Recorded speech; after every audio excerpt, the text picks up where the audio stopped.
Good morning, everybody. Thank you very much for attending, everybody here today. We have a few procedural things to go through first. So firstly, item 1 on the agenda of this licensing subcommittee meeting on the, I forgot the date now, the 18th of December, 10 o'clock in the council chamber. Firstly is the election of chairman and the procedure of the meeting. So can I have nominations for chairman? I'd like to nominate yourself, Councillor John Andrews from Sherborne. Thank you, and I'd like to second that, please.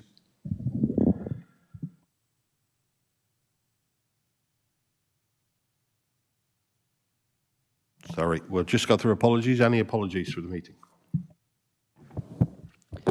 Apologies for absence was received from Councillors Cathy Lugg and David Morgan, substituted by Councillors Brian Heatley and Les Fry. Thank you. Thank you very much, John. Declarations of interest from any committee members? There being no declarations, I'm now going to introduce everybody. So I'm Councillor John Andrews. I reside in Sherborne and I'm the member for Sherborne East. I'll ask my fellow councillors to introduce themselves. Hello, I'm Councillor Brian Heatley from Romwell and Wyke in Weymouth. Good morning, everybody. I'm Councillor Les Fry from Dorchester West. Thank you very much. And now I'll go around the room for introductions. So we'll start with our licensing team. Morning, I'm Catherine Miller, Senior Licensing Officer and Report Author.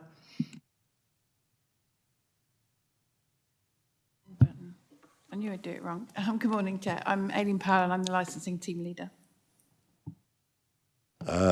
Legal. Good morning, I'm Laura Autry from Legal Services. Thank you very much, Laura. And Democratic Services. John Miles, Democratic Services. I'll be taking the minutes for this meeting. Thank you. Good morning, I'm Megan Rochester, also Democratic Services. I'm just here budging John today. Thank you. And we've got Catherine at the back and she's doing all the recording and making sure it's all going the way it should. Now I'll ask the applicant to introduce themselves. Hi, I'm Bethany Harrison and I'm the applicant. Thank you, Bethany. And the representations. Thank you. Good morning. I'm James Eatwell. I'm making representations as a neighbour of the property. Thank you very much, Mr. Eatwell. Right, we'll move on to the procedure. Are there any urgent items? There are no urgent items. Thank you. Is there likely to be any exempt business? No exempt business. Thank you very much, John. So now we'll take the matter in hand that we've come here to deal with today. I will firstly ask the licensing team to outline their case and go through the report. Then we have the opportunity to ask any questions of the licensing team. All right. So, but both parties that are represented here today can ask any questions of the licensing team. Then I'll move on to the applicant to put their case forward. Once again, both members and anybody else can question the applicant. And finally, the representations that have been made. Mr. Eatwell, I understand you're representing several parties that have made representations. Yes, I believe 2 other residents have made representations apart from myself, and they've asked me to speak on their behalf. So just to assure you that both my colleagues have read all of the representations that have been made today. So if you can make sure that you try not to repeat. I know it's difficult to during the hearing, but we have read all your representations. Okay. So without further ado, I will ask Catherine Miller to outline the case. Thank you. Thank you, Chairman. This hearing is to consider a new premises licence for the Purbeck Plaza, which is 19 High Street, Swanage. The application is for late night refreshment, Friday and Saturday, 2300 hours to 0100 hours. Swanage Carnival Week, 2300 to 0100 hours. New Year's Eve, 2300 to 0200. The supply of alcohol on and off the premises. This is Thursday to Sunday, 0800 to 2300 hours. Friday and Saturday, 0800 to 0100 hours. Swanage Carnival Week, 2300 to 0100. New Year's Eve, 2300 to 0200. Live music has also been requested from 2300 to midnight and recorded music from 2300 to 0200 hours on New Year's Eve. Under the Live Music Act of 2012, any premises that allows a sale of alcohol on the premises for consumption may have live and recorded music between 0800 and 2300 hours without a licence, providing the audience is under 500 people. And the application can be found at Appendix 1. Dorset Police have requested 10 additional conditions to be added to the licence if it were to be granted, and the applicant has agreed to these. The conditions can be found in full at Appendix 2. There were no other representations received from any of the responsible authorities. There were 3 relevant representations received from members of the public on the grounds of prevention of public nuisance in relation to noise and antisocial behaviour, and their emails can be found at Appendix 3. The licensing team wrote to the interested parties on behalf of the applicant. However, there was no response received, but their email can be found at Appendix 4. There are also representations received from interested parties. However, these were past the deadline for comments. There is case law that states that it's unlawful for us to accept any late representations. The options available to members today are to grant the licence subject to such conditions as the authority considers appropriate for the promotion of the licensing objectives and the mandatory conditions, to exclude from the scope of the licence any licensable activities to which the licence application relates, refuse to specify a person on the licence as a designated premises supervisor, or reject the application. Thank you. Thank you, Catherine.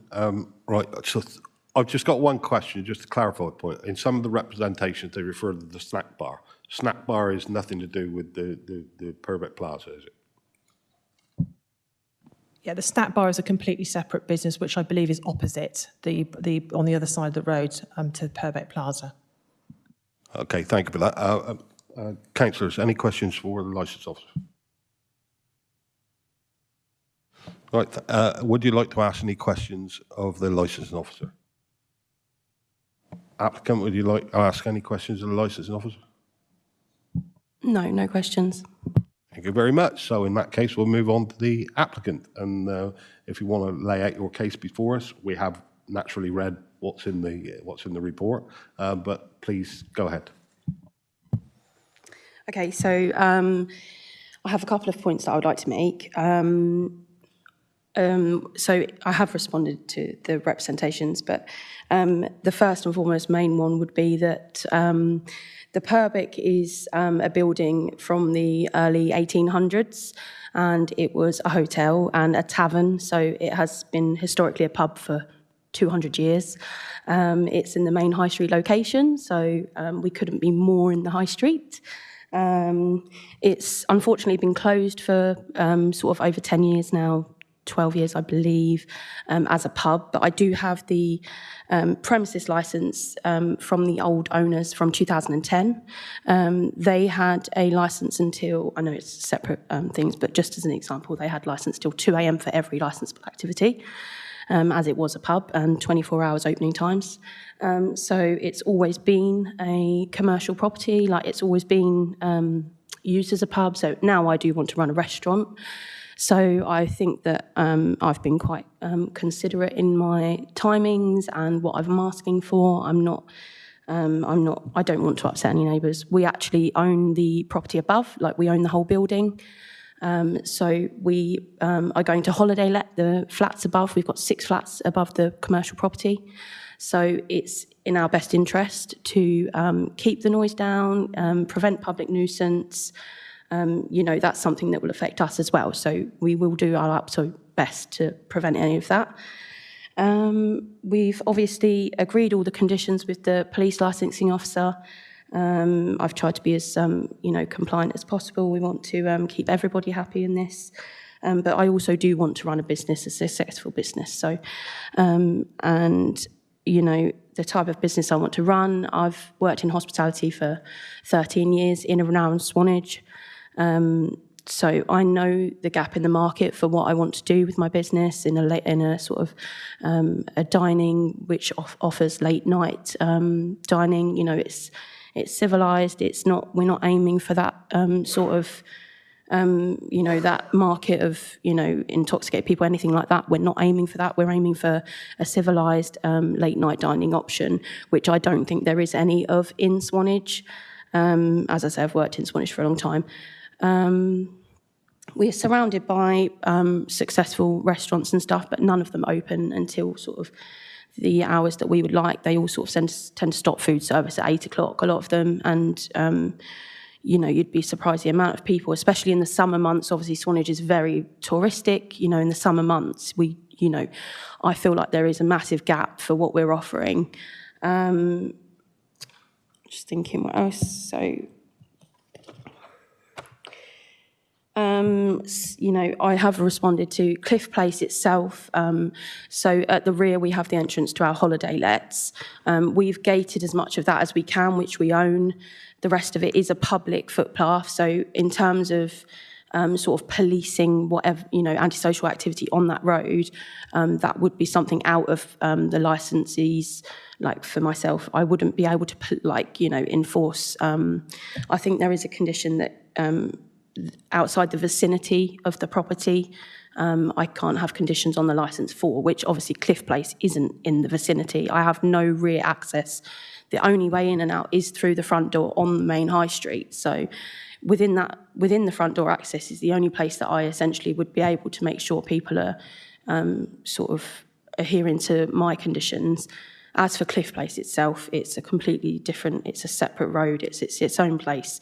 And, you know, it affects us if there was antisocial behaviour, but I think it's a matter for the police rather than for the licence holder. I would do my best. We've got CCTV, we've got sensor lights.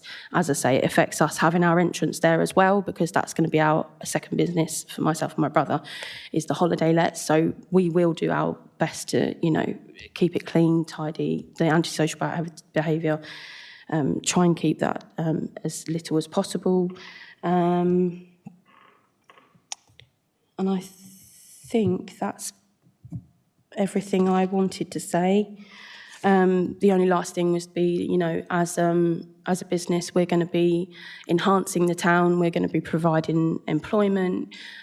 This building's been empty for so long, and we've had so much support from the whole town, and that are really excited for us to open our business. You know, we've had people offer to come today. We want to show support, you know, so I can only stress that it's going to be a good thing for the town. So that's that would be my final point, I think.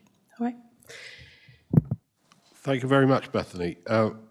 So I'll start off with the first. What is your capacity?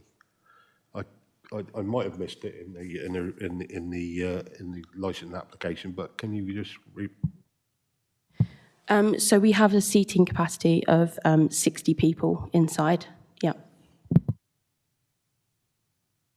I'll now ask my fellow councillors if they have any questions. I have a few, thank you. Let's put that down before I break it. Thank you. I'm just looking at the objections that have come in there. What music will you be playing inside, and how will you control the level of that outside? So the majority of the time, it will just be background music. So it's not licensable for the background music.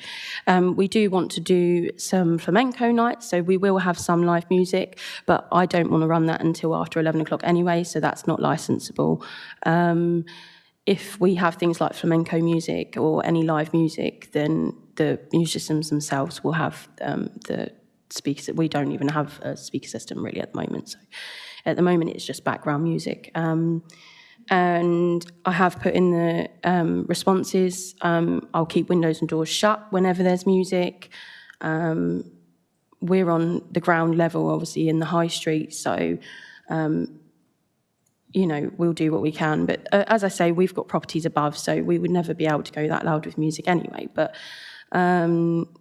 it's just background music and the odd live music that which we won't go till later than 11 anyway, so other than New Year's Eve, which is, I just wanted to go till midnight, which is, as you'd imagine, quite a lot of places want to go till midnight on New Year's Eve, so yeah, that's, we haven't got a big speaker system or anything like that, if that's what you're asking. Thank you. And what sort of windows and doors have you got there? Are they double glazed? Are they triple glazed? Are they old wooden ones, 1800 listed building and so on? We are a Grade 2 listed building, so it's just single glazed. They are brand new windows though, but because of the listings, we had to get single glazed basically. But they're brand new, so they are actually quite good windows. They had to be wooden as well, but as I say, when live music's on, we will keep them shut as best as we can. But as it's listed, we don't have the option to have really good double glazed windows, unfortunately. So, but there are no windows at the rear anyway. The only windows are on the high street. So we have one on the side, but as it's sort of basement level at the back, there is no windows at the back. There's no back entrance, nothing like that, which is sort of, yeah, so the noise doesn't really travel to the back. It's only at the front because of the windows are being at the front, so. And have you considered secondary double glazing at all, if that was an issue? Is that something you would consider? Yeah, at the moment we haven't run yet, so it's hard to say, but if it did become a problem, obviously I want to be compliant. I would do what we can to keep the noise down, especially considering, we live upstairs, we've got flats upstairs and stuff. So it's, it's something that I would be open to if we found that it was a problem, yeah. You say you've got 6 flats above. Will you be living in one of them above? Noted, thank you. Will there be a contact number and email address for anybody, should the licence be granted, that people can contact whoever is in charge on that particular night, that session, to raise any issues that might occur? Yeah, we've got a phone line and a phone number. I'll have to double check that though, I'm afraid. We've only just set it up. And the email address is on our social media and stuff like that. So I can give you an email address if you want to say. But we have a business email and a phone line to the property. And obviously I have my personal details as well, if that's the case. So, yeah. Thank you. And is that something, if the licence was granted, you would consider circulating to local residents on a letter of whatever, telling them what your plans are, and potentially, if granted, informing them what events you might be holding there? Yeah, absolutely. We have a display board outside, so I'm happy to, put any events in that if we were to hold live music and things like that, that people, as they walk past, they would see it in the display cabinet. And yeah, we have, as I said, we have social media, so it will be on the social media. And yeah, I'm happy for the phone number and the email to be put out there. Absolutely, yeah. Thank you. You say you've got 13 years worth of experience. That's quite a lot of experience. Tell us what sort of experience you've got of controlling rowdy behaviour and antisocial behaviour and mischievous customers. So I worked at a local pub recently for 3 years, and I helped sort of manage, my trade is as a chef, so hence why I want to open a restaurant, but I did actually help manage a local pub for the last sort of 3 years. And that included doing work in bar work as well. So I did almost everything that pub. But yeah, so I have had experience with it. And as I say, I helped manage the pub that I was at for the last 3 years. So I've seen quite a lot of every experience. So yeah. And then, I trained as a chef when I was younger, and then I've worked in various establishments as chef and sort of assistant management and kitchen management and things like that. So I've sort of been in all areas of it. Thank you. I know that some of the objectors quite rightly are concerned about the people hanging around outside the place when they leave, hanging around, smoking, shouting, swearing under the windows there. Can you comment on that at all, please? What are your thoughts on how might you manage that, should that occur, should the licence be granted? So, firstly, we haven't applied for a pavement sitting out licence yet. We do plan to, but Obviously, I know that's a separate licensing thing. So, as I say, our outside premises, the outside area isn't licensable at the moment. But when we do, we plan on all of the outside seating won't be out after 11. Because we know that's unsociable hours after 11, so they won't be out. And then also we do have CCTV that covers the front of the premises. So that was quite a good deterrent for people when you've got CCTV. We've got in our the conditions from the police licensing officer. Off sales are to be in plastic, as you've seen, and any smokers are not to take drinks outside. I'm fully aware of that as well. That's on the conditions. So naturally, obviously, people will want to go outside and smoke, but if we prevent them taking their drink out, we like to think that they'll just soon come back inside.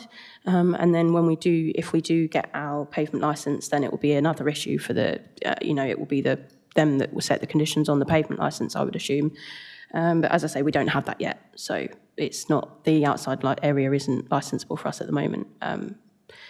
But we'll just do our best with the CCTV, and we're happy to put some signs up, asking people to leave quietly,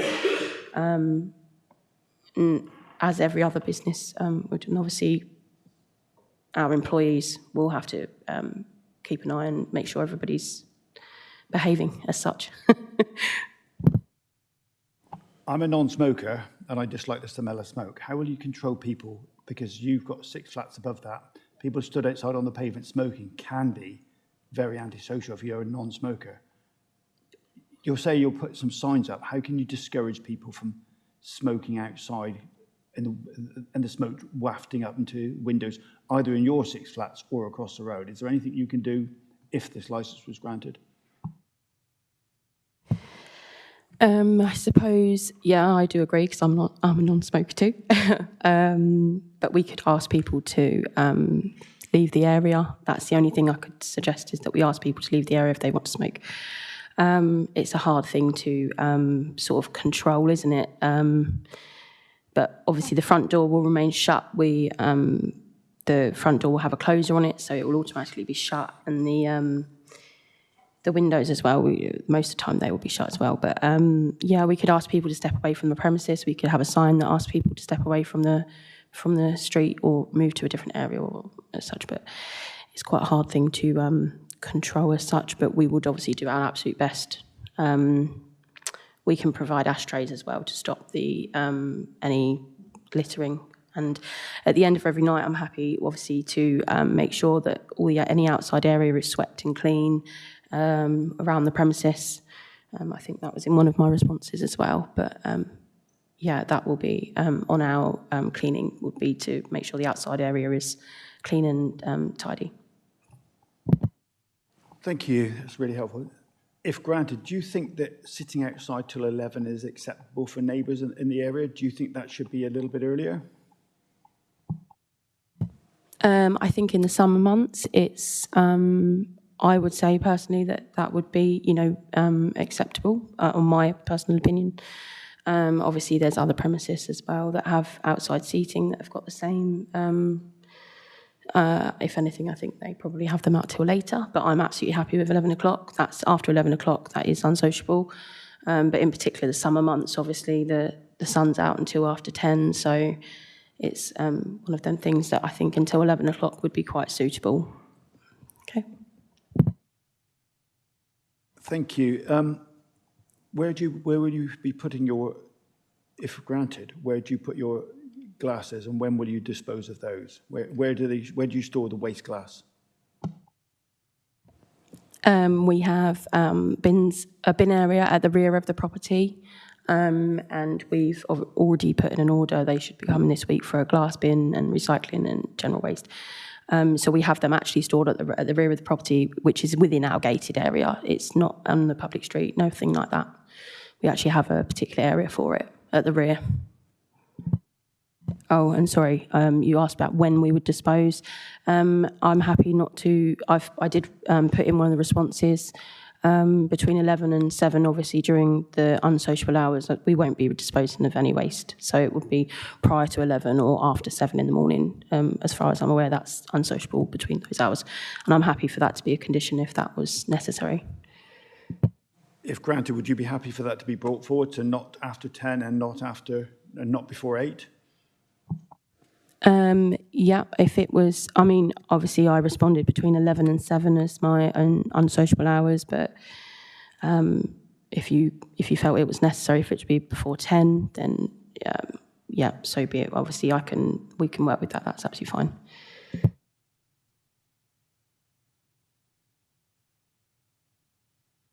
Okay, thank you, Councillor Fry, for interrogation. Councillor Heatley wants to ask a few questions there. Not quite at such length. You've applied for an off-sales licence. How do you see that working? Which of your customers are going to use it, and how are you going to promote it? So the main reasoning for that is, I'm not sure if you're aware of Swanage Carnival Week and events like that. We've got Swanage Carnival Week, we've got Swanage Lifeboat Week, but in particular, Swanage Carnival Week, they actually close the road where our premises is. They have big street parties, I think 2 of the days of Carnival Week. So the idea of that is that they do a street party right outside our premises and the road's closed and everything. So we would like to be able to sell sangria as a takeaway. That's basically the whole, we want to do some sort of takeaway food as well. But obviously that week is a massive week for Swanage, and to be able to join in would be ideal. But that's the main purpose of that, is for the carnival weeks. And we do also have quite a lot of other festivals in Swanage, like the Blues Festival, the Jazz Festival, Lifeboat Week, as I mentioned, Folk Festival. We've got several things that happen in Swanage that will be really good if we can take part in as a business, and a lot of the other businesses do. So that's the idea of the off sales, is mainly to be able to join in with these events. Okay, thank you.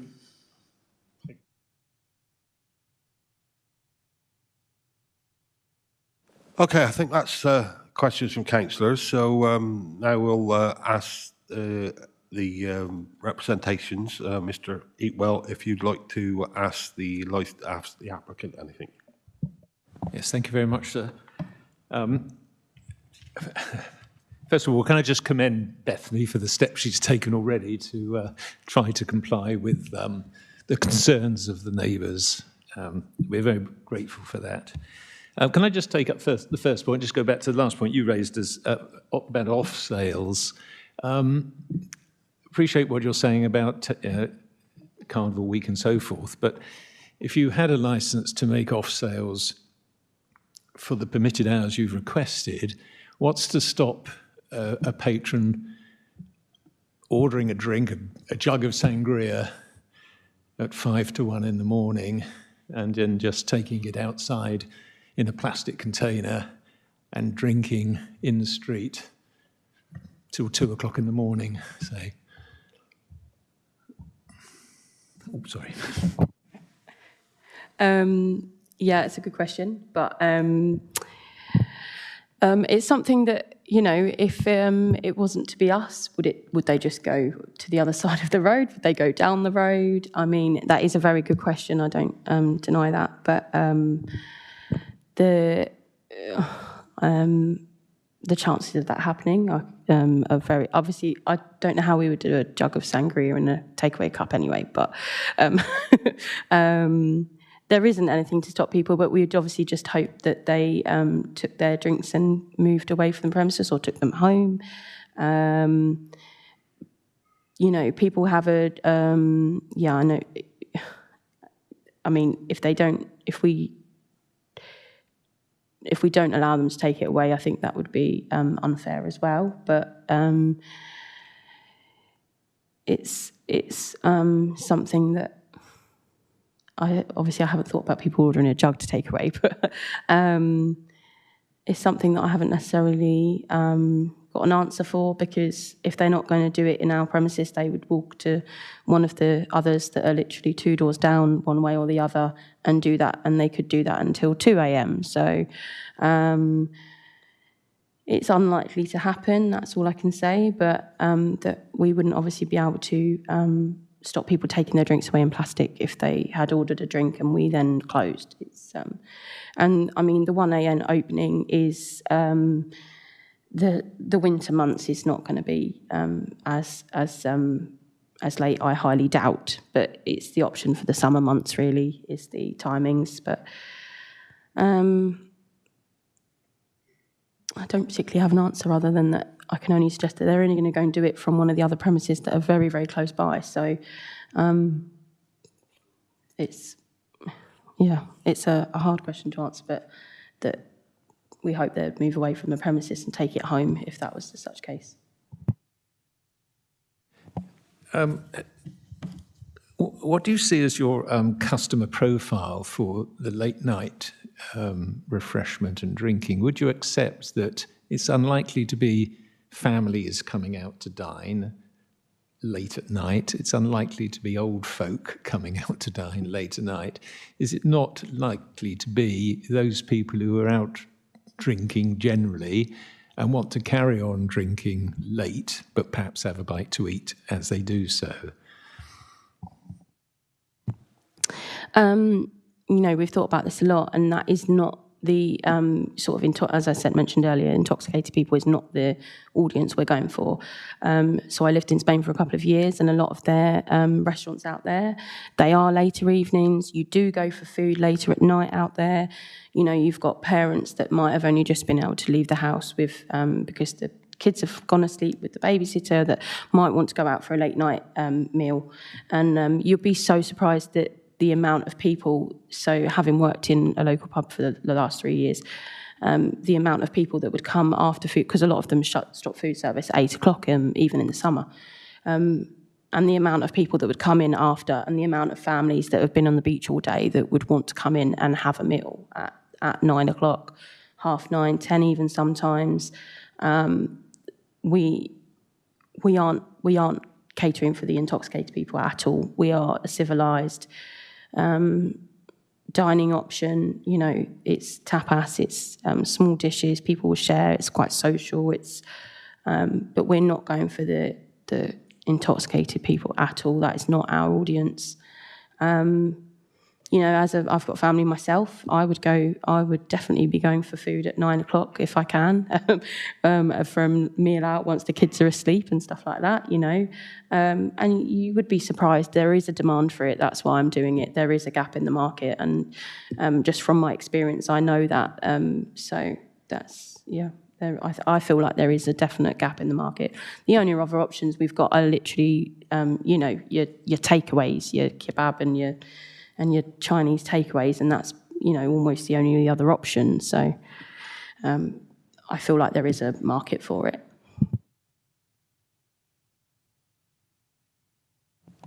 You've mentioned that the seating capacity is 60.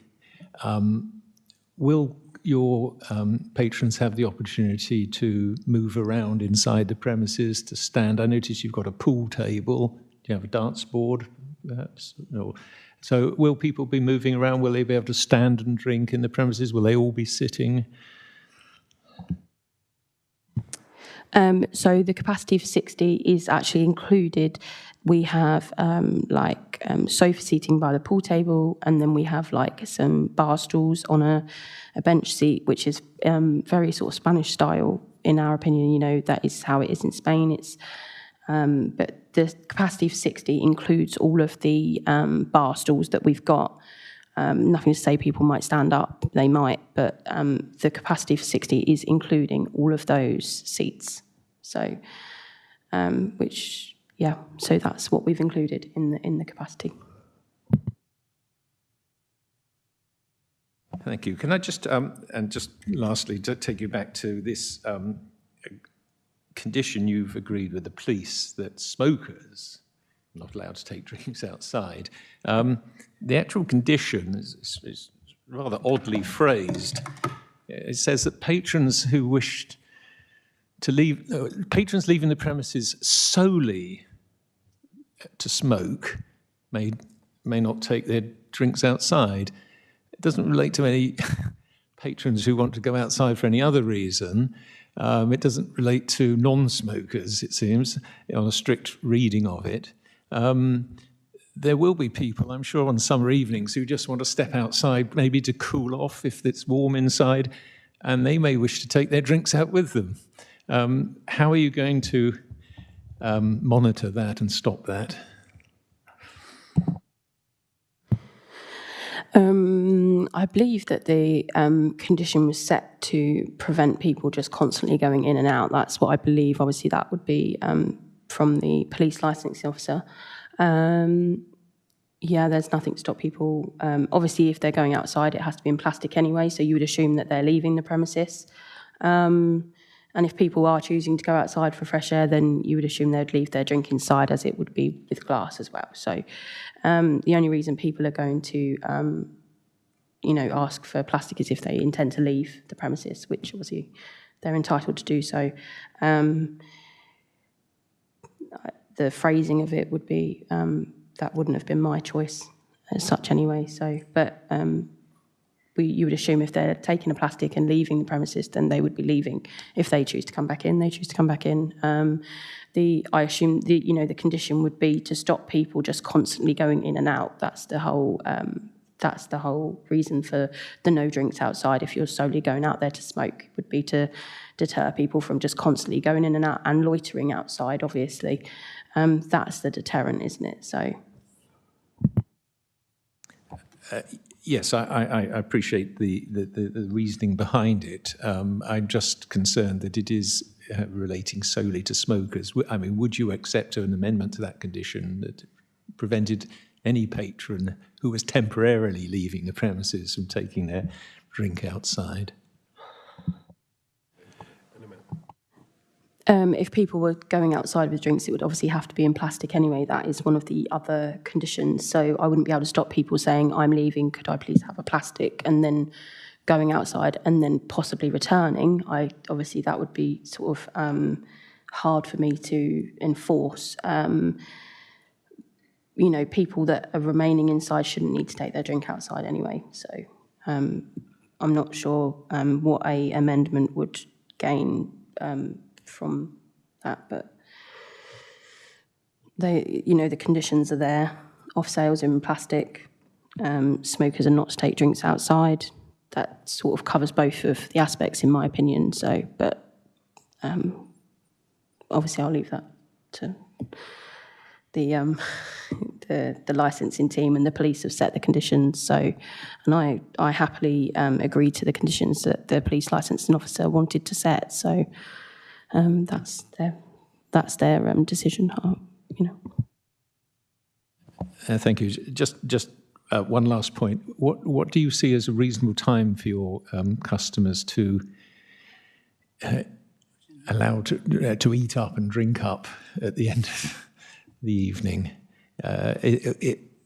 If they're eating a meal and that meal is served just before the end of your permitted hours, how long are they going to remain on the premises after the end of your permitted hours? Well, the style of dining that we're doing, obviously small dishes, and it's quite quick and easy to serve. So it's, people may well take their time, but as long as people and nothing's happening after the licensable hours, then it would be a decision on the night. I would suppose it's hard to say, isn't it? How long do people take to eat? It's almost impossible to decipher. But I know there's usually is a 15-minute drinking up time, isn't there? So we don't plan, with the licensing hours, for the 1 a.m. on a Friday and a Saturday. We actually plan to have everybody out by that time, but worst case is that they get the 15 minutes to drink and eat up, then that would be the 15 minutes. But it's, we wouldn't be unfair with it, but we would, we're human too. We would, we want to give people a chance, but It's a hard question again. Yeah, other than the fact that we obviously will not be serving after the licensable time, that's sort of all I can say, really. Yeah, no further questions, sir. Thank you very much. Thank you for that explanation. So Councillor Fry wants to come back with another question. Thank you. Mr. Ewell, you raised an interesting point there, and I know that you're considering having the dining out, or the sitting out area, should we call it that, outside. And there we have a little bit of a rub between the conditions. If we said no alcohol drinks in glasses to be taken outside, then that clashes with the sitting out area and with the taking drinks away in plastic area outside. The two, there's a bit of a rub there somewhere. And I don't know that there's a compromise. Catherine, do you have a thought on that, and what a solution could be? All I can say at the minute is the outside area is not included in the licensable area. Yeah, and it would have to be applied for under a separate sitting out licence, which is done under highways, and the police could go back with extra conditions or further conditions for the sitting out area. But it won't be included in the licensable area, so it's not something we could, unless Bethany decided to do a variation, and then you'd include that in the outside area into the sitting out area. But again, that would be out to public consultation because it'd be a full variation because you're expanding your licensable area for drinking. I think if you've got off sales anyway, there's nothing to stop people going onto the premises and then coming out and standing in the street and drinking their pint outside anyway. No, you can. Yeah, that's absolutely right. Because off sales is where the actual sale of alcohol is appropriated from and where it is consumed. Because the consumption is not the licensable part; it's where the alcohol is appropriated from. All I'm looking at here is I don't want to create a further problem for somebody coming along, keep duplication or a clash in issues that there's a rub potentially. So we just need to be clear on which way we're going. And if the applicant is looking to apply for a sitting out licence in due course, then what we've got to be careful is we can't go against that issue. Yeah. Right, thank you very much. Everybody asked their questions, so we'll go over to the representations. Over to you, Mr. Eatwell. Thank you.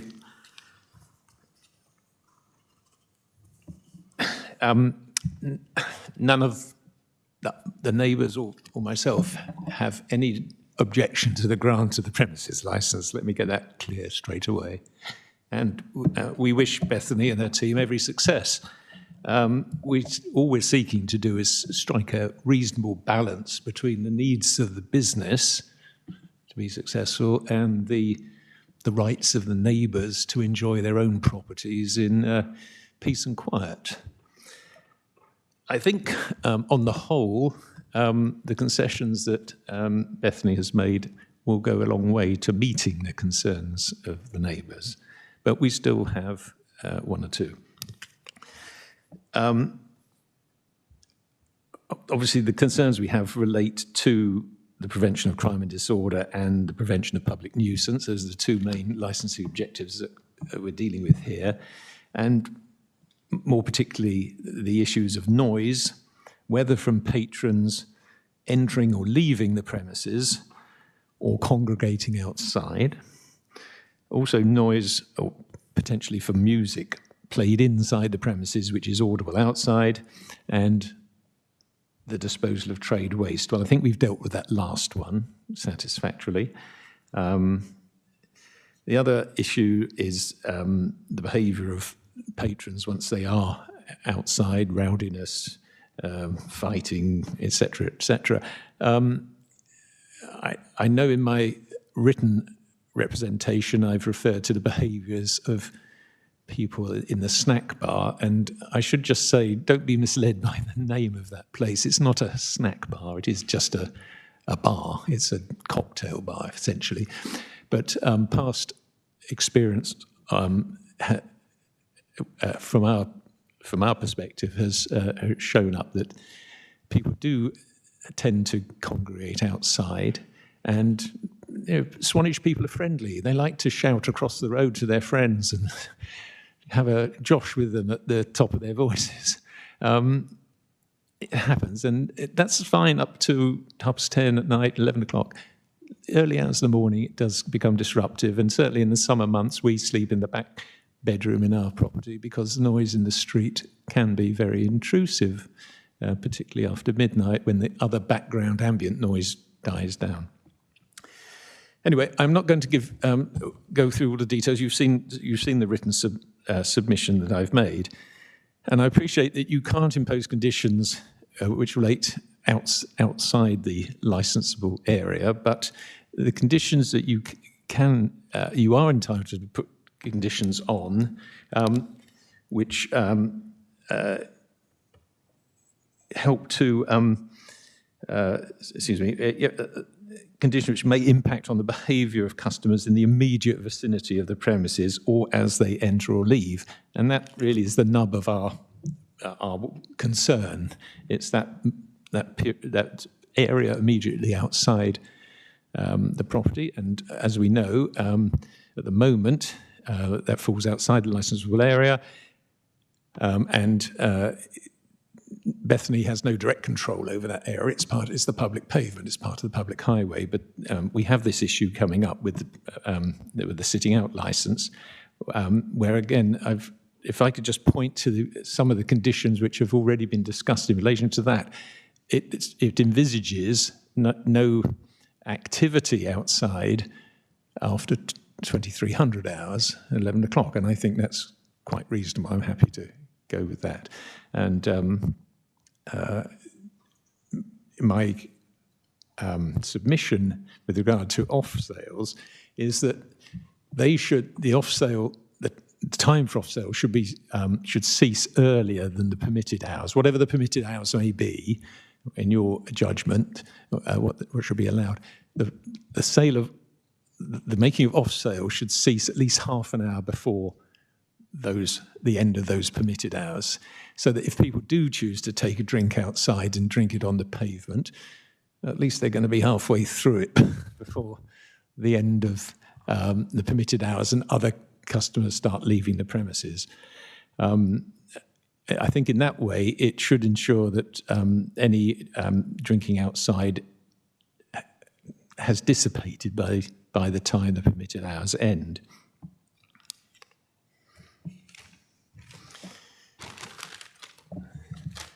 With regard to the permitted hours, the closing times are just too late on the whole.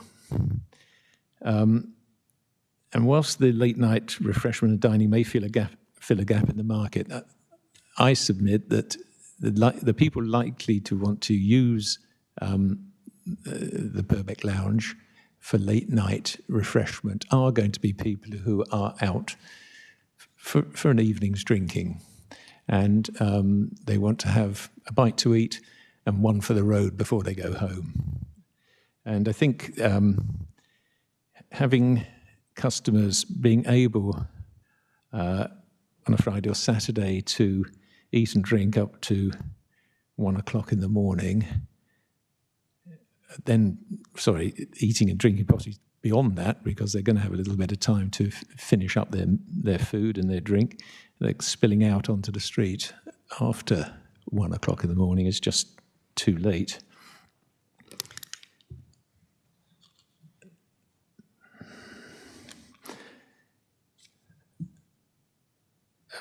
What I'm suggesting on behalf of myself and my neighbours is that the ending of the permitted hours should be at 22:30 on Sundays through to Thursdays, 2300 on Fridays and Saturdays, midnight during Carnival Week and on Christmas Eve, and 1 o'clock in the morning, 0100 hours on New Year's Eve.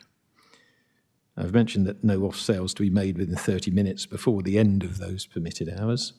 So, for example, on a Sunday to Thursday, no off sales after 2200. On Fridays and Saturdays, no off sales after 22:30. The fact that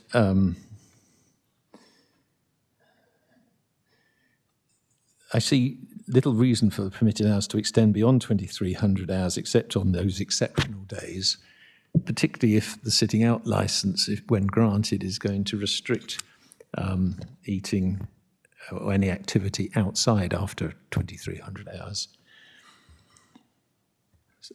Our concern is that the smokers congregating outside, people entering and leaving the premises after the hours I've mentioned, will cause disruption, will cause noise, and we just seek to ameliorate that risk by asking for some earlier closing times.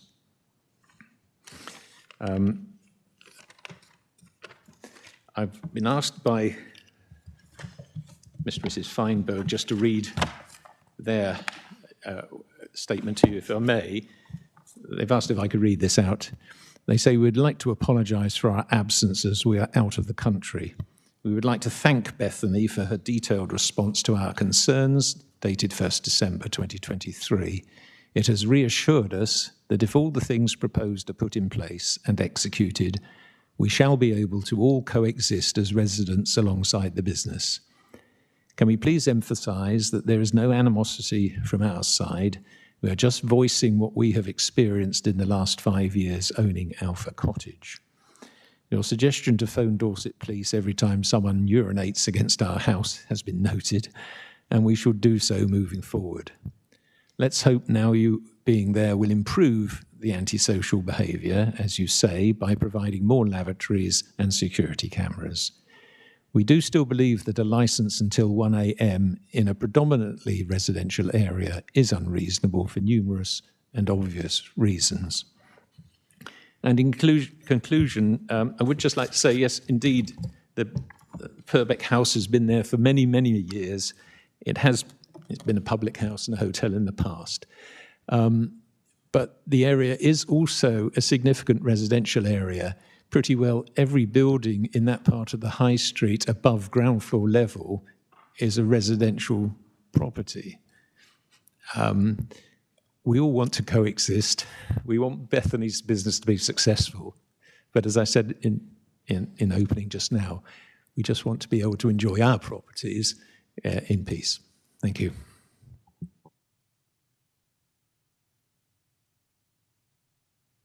Thank you, Mr. Rewell. So questions, councillors?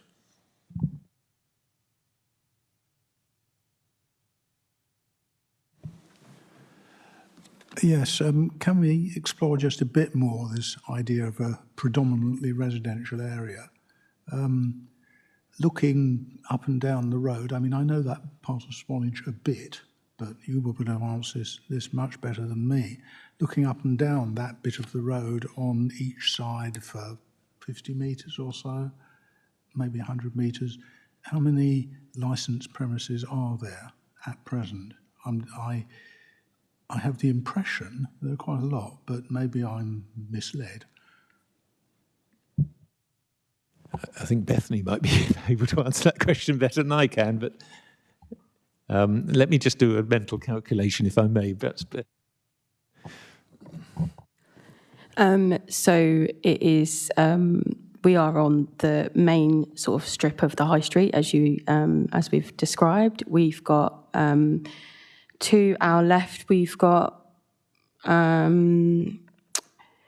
6 pubs that stretch along the high street and several restaurants. And to the right, we are next to a Chinese restaurant, a pub. Then we go to sort of the club, another bar. We've got a very successful Italian restaurant opposite us, and opposite us we've also got the snack bar, which is a cocktail bar. We couldn't be more in a high street location, basically. It's I would obviously disagree with it being residential. It is a high street. It's the main part of a high street, and we've probably got one of the best locations in the high street as well. So yeah, that's why it was always a pub and hotel, because it is in one of the best locations, and it is. There are no, along the ground floor level, along that side of the road, there are no residential, there's nothing residential on the ground floor, the whole, for, sort of at least 50, 100 metres each side, at least, we couldn't be more of a high street, so. Sorry if I just come in. As I said, pretty well all the residential properties on the first floor. There's just one residential property which is on ground floor, which is on the opposite side of the road and a little further along the road. It's interesting to note one of the licensed premises, the Cauldron, is closed. The White Horse is possibly going to close. It's coming up for sale, and there are plans to apply for that to be converted into residential. Okay, thank you. I think I have a better picture from that. I think we're seeing that the high streets are changing, though, as buildings owned, and we're seeing more, particularly here in Dorchester and other towns, where you're having the business, the retail, the pub, the licence down below, and residential above. And it's going to be an interesting way as we all move forward, as more of the property owners decide to sell or change the use of the properties above the ground floor. It's happening everywhere. Okay, so Bethany, you've got any questions for Mr. Eatwell? Not questions as such. Am I allowed to comment? Okay. No. Okay. So thank you very much, Mr. Eatwell. So we're now going to give everybody the opportunity to sum up briefly. Please try not to repeat what you've already said, but and we'll do that in reverse order. So over to you, Mr. Eatwell, if you'd like to sum up. Thank you. Well, in summary, I'll just repeat that we want to find a reasonable balance between the needs of the business and the rights of the residents. And I think just by scaling back the end of the permitted hours, we will achieve pretty much everything that residents or neighbours would like. Thank you. Thank you, Mr. Eatwell. Bethany, would you like to sum up? My summary would just be that we've been more than sort of compliant, and I think considerate on the timings we had, given what it used to be and what the timings used to be. I also want to comply, but I also want to run a successful business, and for what I think there is a gap for.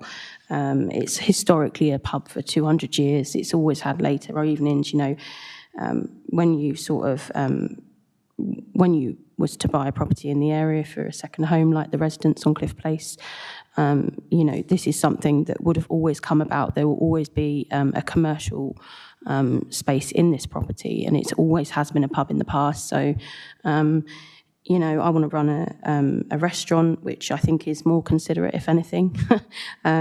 So it's something that's always going to come about. And if anything, we're enhancing the town, we're enhancing the tourism, we're providing jobs. Everybody, we've had so much support, as I said sort of before, and it could be a real success. And I think we are going to succeed, given sort of everything that I've gone through. But yeah, we want to be respectful, but thank you. Yeah. Thank you very much, Bethany. I think everybody's had a fair hearing. Now just go back to the licensing officer. Have you've got anything to come back with, Catherine? Just a couple of points for clarification. Music has been touched on briefly.